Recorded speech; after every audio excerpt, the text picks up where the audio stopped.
மாமாவும் பேரை சொன்ன மாதிரி கொழுந்து வாசம், ஆளான பொண்ணுக்கெல்லாம் காதோரம் கூசும்.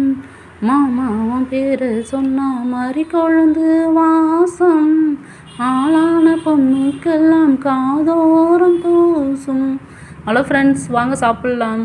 இன்றைக்கி மதியம் எங்கள் வீட்டில் என்ன சாப்பாடுன்ட்டு பார்ப்போமா? Lunch special. எப்பவும் போல் நல்லா சூடான வெள்ளை சாதம், நல்லா கமகமன்ட்டு முருங்கைக்காய், கத்திரிக்காய், வாழைக்காய் போட்டு வச்ச இறால் குழம்பு, அம்மியில் அரைச்சி வச்சது, முட்டை, முருங்கைக்கீரை பொரியல். இறால் குழம்புக்கு முட்டையும் முருங்கைக்கீரை பொரியலும் செஞ்சு சாப்பிட்டா நல்லா டேஸ்டியாகவும் இருக்கும், ஹெல்த்தியாகவும் இருக்கும். நீங்களும் உங்கள் வீட்டில் செஞ்சு சாப்பிட்டு பாருங்கள். இதான் இன்றைக்கி எங்கள் வீட்டில் லஞ்சு ஸ்பெஷல். உங்கள் வீட்டில் என்ன சாப்பாடுன்னு சொல்லிவிட்டு கமெண்ட் பண்ணுங்கள். வீடியோ பிடிச்சிருந்தா லைக் பண்ணுங்கள், ஷேர் பண்ணுங்கள், சப்ஸ்கிரைப் பண்ணுங்கள். பாய்.